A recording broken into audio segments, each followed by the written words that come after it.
मंत्री राजनाथ सिंह जी।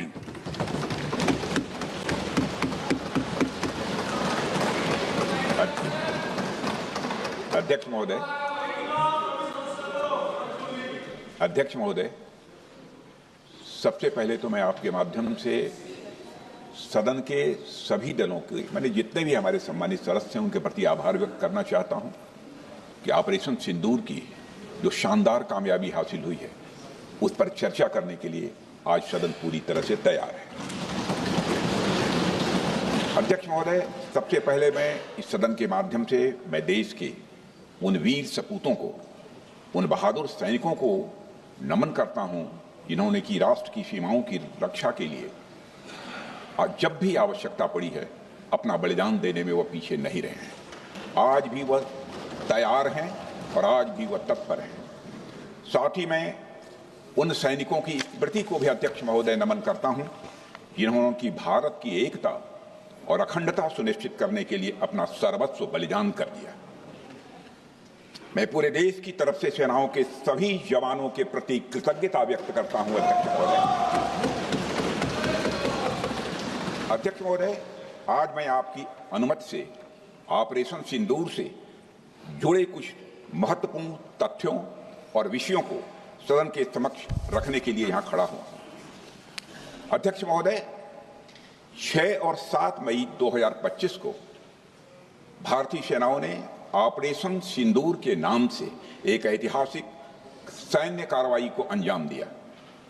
यह केवल एक सैन्य कार्रवाई नहीं थी बल्कि यह भारत की संप्रभुता, उसकी अस्मिता, देश के नागरिकों के प्रति हमारी जिम्मेदारी और आतंकवाद के खिलाफ हमारी नीति का एक इफेक्टिव और डिसाइसिव डेमोन्स्ट्रेशन था। अध्यक्ष महोदय, जैसा इस सदन को जानकारी है, 22 अप्रैल 2025 को जम्मू कश्मीर के पहलगाम क्षेत्र में एक अमानवीय और कायराना आतंकी हमला हुआ। इस हमले में हमारे 25 निर्दोष नागरिकों सहित एक नेपाली नागरिक की भी जान गई थी। उन निर्दोष लोगों की जान उनका धर्म पूछ कर लिया गया। यह अपने आप में अमानवीयता का सबसे कुत्सित और सबसे घृणित उदाहरण था। यह घटना भारत की सहन शक्ति की सीमा की भी मैं मानता हूं परीक्षा थी। अध्यक्ष महोदय, इस हमले के तुरंत बाद हमारे प्रधानमंत्री श्री नरेंद्र मोदी जी ने तीनों सेनाओं के प्रमुखों की एक उच्च स्तरीय बैठक की और उन्हें छूट दी गई कि वे अपने विवेक, स्ट्रेटेजिक अंडरस्टैंडिंग और रीजनल सिक्योरिटी सिचुएशन को ध्यान में रखते हुए वह निर्णायक कार्रवाई करें। इसके बाद हमारे सैन्य नेतृत्व ने न केवल अपनी मैच्योरिटी दिखाई बल्कि उस स्ट्रेटेजिक विजडम का भी परिचय दिया जिसकी उम्मीद भारत जैसी एक रिस्पॉन्सिबल पावर से की जाती है। अध्यक्ष महोदय, ऑपरेशन सिंदूर को अंजाम देने से पहले हमारी सेनाओं ने हर पहलू का बहुत ही गहराई के साथ अध्ययन किया। हमारे पास कई विकल्प थे लेकिन हमने उस विकल्प को चुना जिसमें आतंकवादियों और उनके ठिकानों को अधिकतम नुकसान पहुंचे और जिसमें पाकिस्तान के आम नागरिक को कोई क्षति न होने पाए, इस बात की भी हम लोगों ने चिंता की। अध्यक्ष महोदय, हमारी सेनाओं द्वारा की गई वेल कोऑर्डिनेटेड स्ट्राइक्स ने 9 टेररिस्ट इंफ्रास्ट्रक्चर टारगेट्स को प्रिसीजन के साथ, सटीकता के साथ हिट किया और इस सैन्य कार्रवाई में एक अनुमान के अनुसार 100 से अधिक आतंकवादी, मैं बहुत संभल कर बोल रहा हूं अध्यक्ष महोदय, हमारी फिगर गलत ना होने पाए, फिगर इससे बहुत अधिक है। 100 से अधिक आतंकवादी, उनके ट्रेनर, उनके प्रशिक्षक, उनके हैंडलर, लश्कर-ए तोयबा और हिजबुल मुजाहिदीन जैसे आतंकवादी संगठनों से संबंधित थे। ये वही आतंकी संगठन हैं जिन्होंने पाकिस्तान की सेना और ISI का जिन्हें खुला समर्थन प्राप्त है। अध्यक्ष महोदय, 7 मई 2025 को रात्रि 1:05 भारतीय सशस्त्र बलों ने ऑपरेशन सिंदूर प्रारंभ किया जिसमें पाकिस्तान और पाक ऑक्युपाइड कश्मीर में भारत के खिलाफ आतंकी गतिविधियों से जुड़े 9 स्थानों को निशाना बनाया गया। इसमें पीओके के मुजफ्फराबाद में सवाई नाला और सैयदना बिलाल कैंप, कोटली में मस्जिद अब्बास व मसबर रहील शाहिद कैंप, कोटली में गुलपुर कैंप, भिम्बर में बरनाला कैंप, कोटली में अब्बास कैंप और पाकिस्तान के पंजाब प्रांत में बहावलपुर, मुरिदके और सरजाल और मेहमुना जोया शामिल थे। इनमें से 7 आतंकी शिविरों को भारतीय सेना ने पूरी तरह से नष्ट कर दिया था, जबकि भारतीय वायुसेना ने मुरिदके और बहावलपुर को नेस्त नाबूद किया, जो लश्कर-ए-तोयबा और जैशे मोहम्मद के केंद्र हैं। पूरा ऑपरेशन मात्र, अध्यक्ष महोदय, जानकर पूरे सदन को प्रसन्नता होगी कि विदिन 22 मिनट्स पूरा ऑपरेशन समाप्त हो गया और हमने आतंकवादियों को उनके घर में घुसकर मारा। सशस्त्र बलों ने हमारी माताओं और बहनों के सिंदूर का बदला लिया और प्रत्येक भारतीय इस भावना से ओत-प्रोत हो गया। अध्यक्ष महोदय, मैं चाहूंगा कि पूरा सदन एक बार हमारे सेना के बहादुर जवानों के शौर्य और पराक्रम का। अध्यक्ष महोदय, यह सिंदूर की लाली शौर्य की कहानी है। यह सिंदूर की लाली शौर्य की कहानी है, भारत के मस्तक पर वीरता की निशानी है।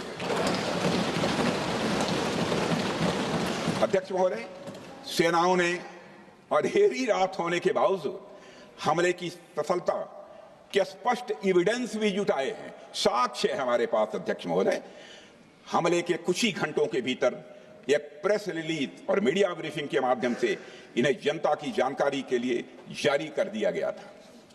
मुझे यह पुष्टि करते हुए गौरव की अनुभूति हो रही है कि सशस्त्र बल अपने सभी मिशन ऑब्जेक्टिव्स को पूरा करने में पूरी तरह से सक्षम रहे और साथ ही कामयाब रहे।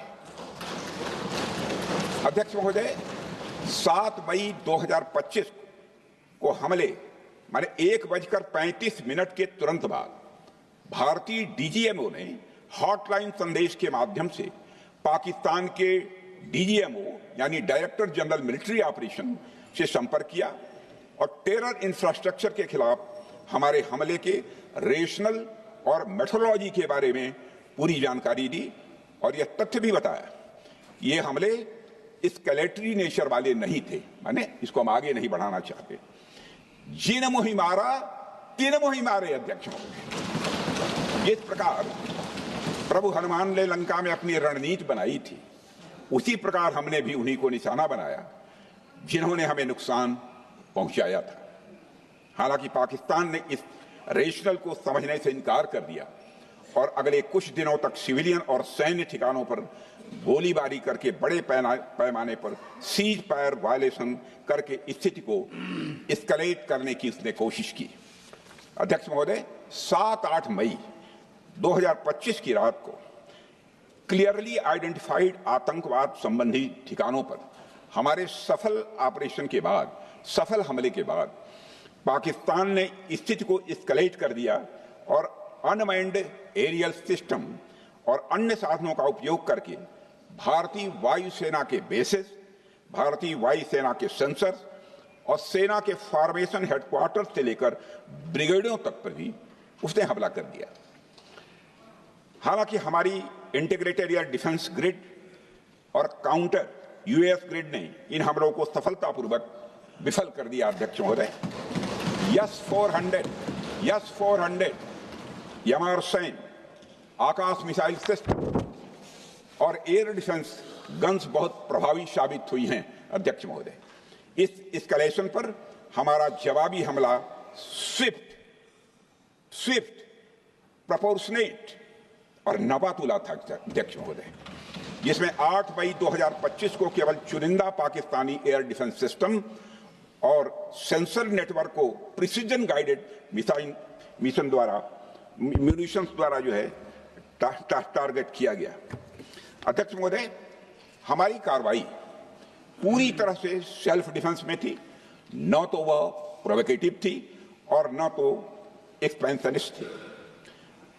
पाक द्वारा ये हमले 7 मई 25 से लगातार चले और 10 मई 2025 को रात लगभग 1:30 पर पाकिस्तान ने बड़े पैमाने पर भारत के ऊपर मिसाइल, ड्रोन, रॉकेट और अन्य लॉन्ग रेंज वेपन्स का इस्तेमाल किया।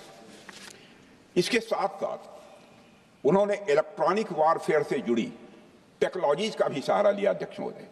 उनके निशाने पर हमारे भारतीय वायुसेना के अड्डे, थल सेना के एम्यूनिशन डिपोज, हवाई अड्डे और मिलिट्री कैंट थे।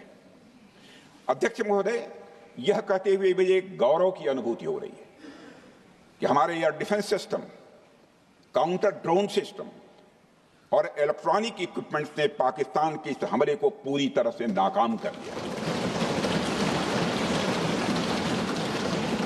पाकिस्तान हमारे किसी भी टारगेट को हिट नहीं कर पाया अध्यक्ष महोदय, और हमारे किसी भी इंपॉर्टेंट एसेट को नुकसान नहीं हुआ है। हमारी सुरक्षा व्यवस्था अध्यक्ष महोदय चाक चौबंद थी और हर हमले को हम लोग रोका गया। मैं इसके लिए भारतीय सेना के बहादुर सैनिकों की जमकर सराहना करता हूं, जिन्होंने दुश्मन के हर मंसूबे पर पानी फेर दिया। और अपने प्रतिपक्ष के मित्रों से भी कहना चाहता हूं, एक बार फिर से भारत के सेना के जवानों का कम से कम मेज थपथपाकर उनका अभिनंदन करिए। बहुत बहुत धन्यवाद। बहुत बहुत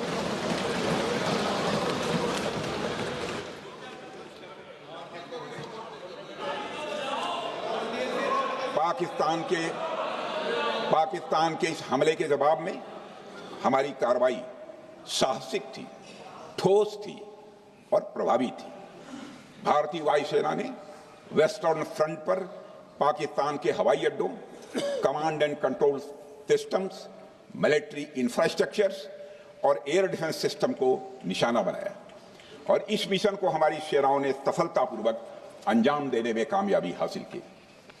अध्यक्ष महोदय, हमारी सेनाओं ने चकलाला, सरगोधा, रफीकी, रहीम यार खान, जैकबाबाद, सुक्कुर और भोलारी जैसे बड़े एयरबेस पर प्रहार किया और पूरी दुनिया ने भारतीय वायुसेना के शौर्य और पराक्रम की तस्वीर देखी।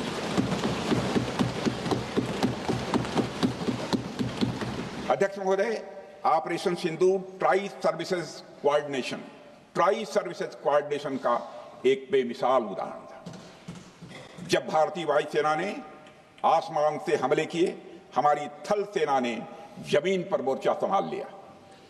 हमारे जवान नियंत्रण रेखा पर पूरी ताकत से डटे रहे और पाकिस्तान की हर हरकत का करारा जवाब दिया।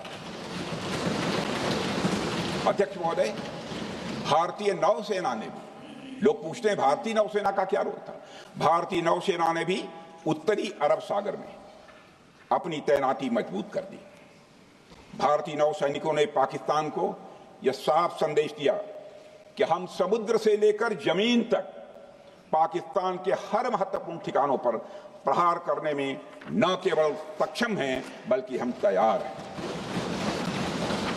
अध्यक्ष महोदय, इस ऑपरेशन का मकसद टेररिस्ट कैंप्स और उनके सपोर्टर्स को टारगेट करना, उन्हें नेस्त नाबूद करना था और यह साफ संदेश देना था कि भारत आतंकवाद के विरुद्ध जीरो टॉलरेंस रखता है।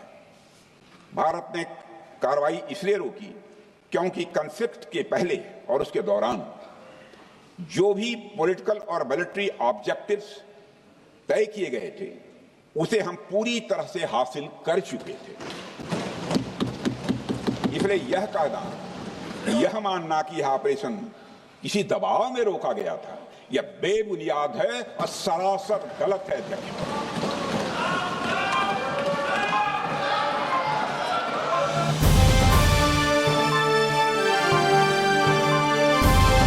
समाजकारण, प्रशासन आणि राजकारणातल्या अचूक विश्लेषणासाठी बखर लाईव्हच्या सोशल मीडिया प्लॅटफॉर्म्सना लाईक, फॉलो आणि सबस्क्राईब करा।